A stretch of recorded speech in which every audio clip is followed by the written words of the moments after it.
Bonjour mes chers élèves, bienvenue à la dernière leçon qui concerne la prévention des dangers du courant électrique. Donc, comme vous voyez sur le tableau, vous avez les différents dipôles. Qu'est-ce que ça veut dire un dipôle? Un dipôle, c'est un composant électronique qui possède deux pôles. Voilà, la résistance d'un dipôle et il possède en fait deux pôles. Vous avez ici un générateur, donc deux pôles, plus et moins. Et aussi la lampe, donc il a deux pôles. Et aussi le moteur, deux pôles, la diode, etc. Ce sont des composants électroniques qui possèdent deux, c'est-à-dire la polarité, c'est deux pôles. Alors, lorsqu'on dit court-circuit, c'est un mot, c'est-à-dire nouveau pour vous, mais qu'est-ce que ça veut dire un dipôle court-circuité? Donc, un dipôle est court-circuité si ces deux bornes, voilà, ces deux bornes sont reliées par un fil ou un matériel conducteur. Voilà, si je relie ces pôles par un fil conducteur, donc on dit que ce dipôle est court-circuité. De même, le générateur, je vais le court-circuiter, donc je vais le relier ces deux pôles par un fil conducteur. De même, la lampe, je vais la court-circuiter. Et aussi le moteur, si je relie ces deux pôles par un fil conducteur, donc il est court-circuité. Voilà, de même la diode aussi. Voilà, le court-circuitage des deux pôles, c'est-à-dire lorsqu'on relie les deux bornes par un fil conducteur. Donc un court-circuit est la mise en connexion accidentelle ou volontaire, c'est-à-dire par accident, c'est peut qu'il y ait un accident, ou volontairement, par volonté, de deux points, c'est-à-dire de deux points, comme vous voyez, d'un circuit électrique entre lesquels il y a une tension, lorsqu'une tension, c'est-à-dire est sur le dipôle par un conducteur de faible résistance. Donc un conducteur de faible résistance, lorsqu'il relie les deux bornes d'un dipôle, on dit que ce dipôle est court-circuité. Donc je récapitule, tout ce que vous allez retenir, c'est qu'un court-circuit est un contact involontaire. C'est-à-dire, on n'a pas la volonté de le faire, mais involontairement ou volontaire, entre deux conducteurs d'un même circuit électrique. Le générateur et les dipôles du circuit électrique peuvent au mieux cesser de fonctionner ou au pire griller à cause d'une augmentation de l'intensité et de l'échauffement, c'est-à-dire des composants tels que la résistance, par exemple, le générateur, la lampe. Voilà, c'est l'échauffement, ils peuvent griller grâce, c'est-à-dire à ce court-circuit. Il reste une chose à vous dire, c'est que il faut différencier entre le pôle et la borne. Voilà, tous les dipôles ont des bornes, mais tous les dipôles n'ont pas de polarité. Par exemple, le générateur, il a une borne ici, plus, une borne moins. Donc, il a deux pôles, pôle plus et pôle moins. La diode, ici, il a un pôle plus et un pôle moins. Il a deux bornes, mais il a la polarité. Il possède la polarité, c'est-à-dire le plus et le moins. Par contre, c'est-à-dire la résistance n'a pas de polarité. Il a les bornes. La lampe a deux bornes. La diode, donc, a deux bornes, mais deux pôles. Le moteur, c'est-à-dire il a deux bornes. Donc on passe, c'est-à-dire aux effets du court-circuit d'un dipôle. Donc premièrement, c'est-à-dire on va aborder ce qu'on appelle un montage, le court-circuit d'un montage en série. Vous voyez, Et pour ce faire, on va c'est-à-dire faire un schéma. Et pour ce faire, on va faire un schéma d'un montage en série, c'est-à-dire le court-circuit d'un montage en série. Vous avez ici, devant vous, un montage en série. Vous avez un dipôle, c'est-à-dire un générateur de tension qui limite la tension. Et vous avez ici un interrupteur relié à une lampe et puis à un moteur. Donc, le branchement est en série. Donc, si je ferme ici, vous remarquez, si je ferme le circuit, c'est-à-dire l'interrupteur, regardez, voilà, la lampe s'allume et le moteur tourne. Je coupe, tout s'arrête parce qu'ils sont branchés en série. Voilà le branchement en série. Vous avez la lampe, l'interrupteur, vous avez plutôt c'est-à-dire la pile, c'est-à-dire un générateur, l'interrupteur, la lampe et le moteur qui sont branchés en série.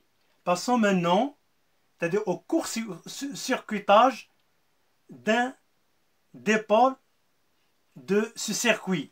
On va par exemple court-circuiter la lampe. Voilà. Il suffit de brancher, c'est-à-dire un fil des deux côtés de la lampe. Voilà. Et lorsque je ferme le circuit, la lampe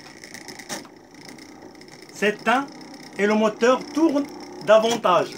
Regardez le moteur qui tourne davantage. Pourquoi? Parce que la lampe s'est éteinte et le courant a passé directement à travers ce fil. Donc voilà le fil. Regardez le fil conducteur, c'est-à-dire le court-circuitage de la lampe qui s'éteint, mais le moteur tourne davantage. Pourquoi? Parce que tout le courant passait directement à travers ce fil vers le moteur. Lorsqu'on coupe, c'est-à-dire le circuit, on revient à l'état initial, voilà. Donc la lampe s'allume de nouveau et le moteur tourne moins qu'avant. Voilà. Passons maintenant direct au schéma. Au tableau, comme vous voyez ce qu'on a vu tout à l'heure, vous avez au début, il y avait une pile, c'est un générateur qui fournit la tension, c'est-à-dire voilà, une pile qu'on a vue tout à l'heure, et puis ici, un interrupteur. Lorsque je ferme, la lampe s'allume. Le moteur tourne. Voilà, ils sont branchés en série. Voilà, branchés en série. Mais lorsqu'on court-circuite la lampe par un fil conducteur, court-circuitage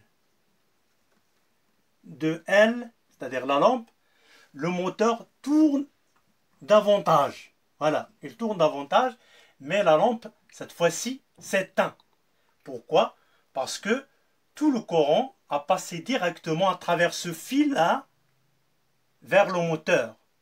Voilà, le courant débité, c'est-à-dire le courant débité par le générateur passe toujours par le moteur directement sans traverser la lampe. Il cherche toujours, c'est-à-dire la voie la plus simple. Pourquoi? Parce que la résistance du fil conducteur est faible. Donc le courant va chercher la faible résistance pour passer. Voilà, il passe par ce fil-là. Et la lampe s'éteint. Une chose à noter, c'est que les électrons passent toujours du pôle moins. Les électrons passent du pôle moins vers le pôle plus. Par contre, le courant électrique passe de pôle plus, c'est-à-dire I, passe toujours du pôle plus vers le pôle moins, I. Donc le courant passe de plus vers le moins et les électrons passent du moins vers le plus. Donc comme interprétation, le courant électrique cherche toujours à passer dans les conducteurs, c'est-à-dire qui possèdent la plus faible résistance électrique. Ça veut dire quoi? Ça veut dire que tout le courant électrique passe dans le fil conducteur et la lampe circuitée ou bien shantée. On dit souvent court-circuitée ou shantée. Voilà, ça s'écrit comme ça, shantée.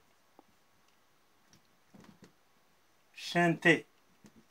La lampe shantée, c'est-à-dire court-circuitée, voilà, ne fonctionne plus et le reste du moteur tourne davantage, c'est-à-dire plus fort. Le courant ne traverse, c'est-à-dire le courant ne traverse plus elle. Voilà. Alors passons au court-circuit d'un montage en parallèle, c'est-à-dire en dérivation. Alors passons au deuxième cas, c'est le cas de court-circuit d'un montage en parallèle, c'est-à-dire en dérivation. Vous avez ici une pile qui est un générateur qui fournit le courant électrique branché en parallèle, c'est-à-dire en dérivation avec un moteur. Donc lorsque je ferme le circuit grâce à un interrupteur, qu'est-ce que vous allez remarquer? La lampe s'allume, regardez, la lampe s'allume et le moteur lui aussi tourne. Mais lorsque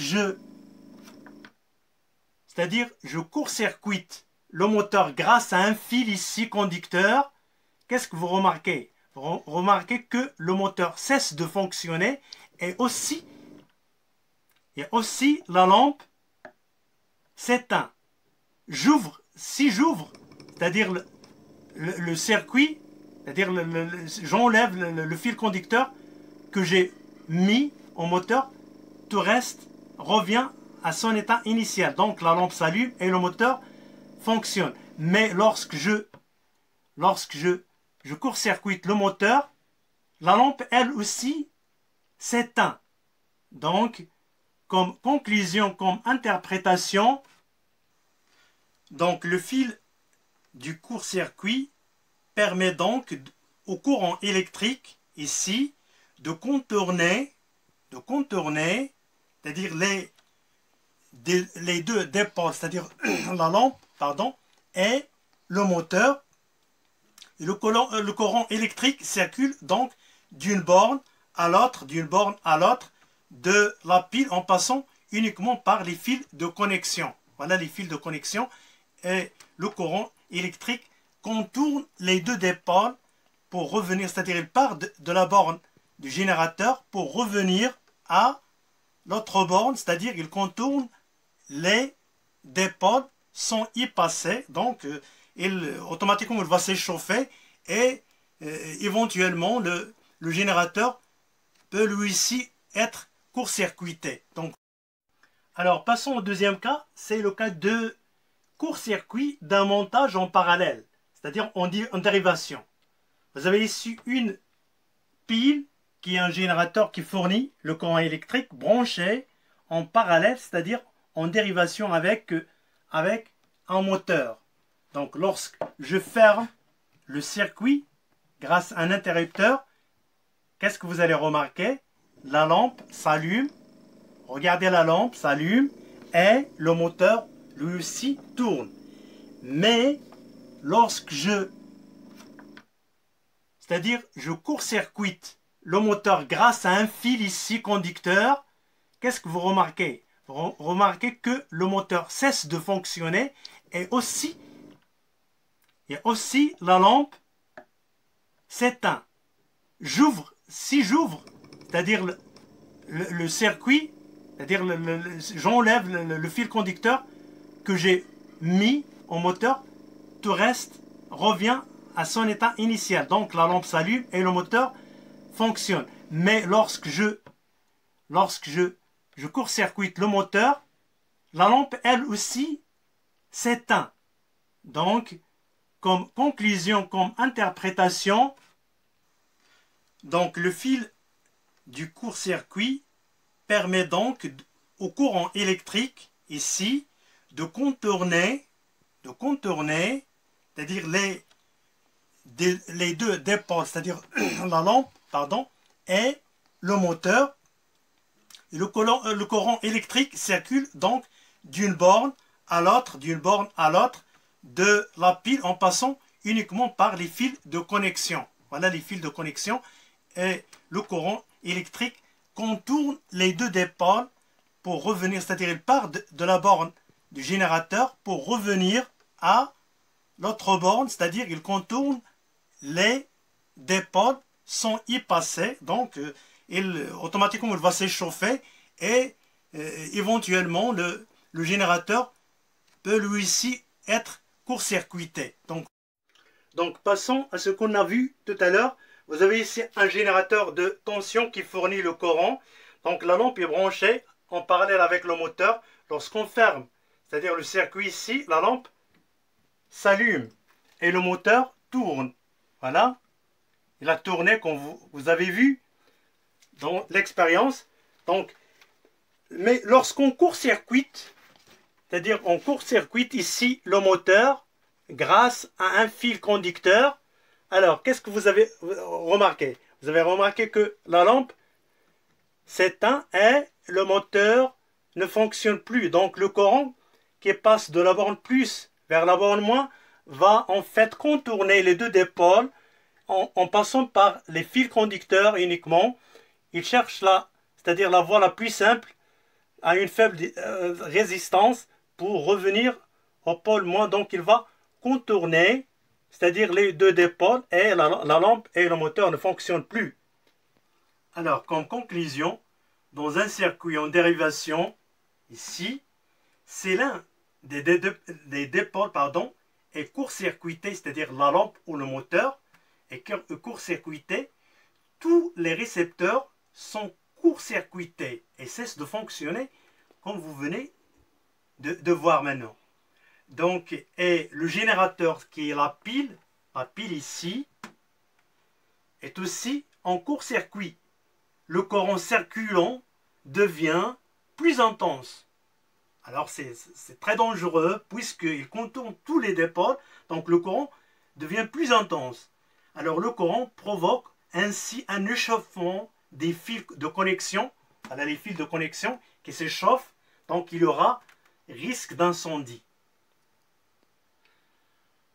Bon, voilà, on s'arrête ici, c'est-à-dire dans cette vidéo, mais la vidéo prochaine, on va voir les préventions à prendre, c'est-à-dire les précautions à prendre contre les risques des courts-circuits en général.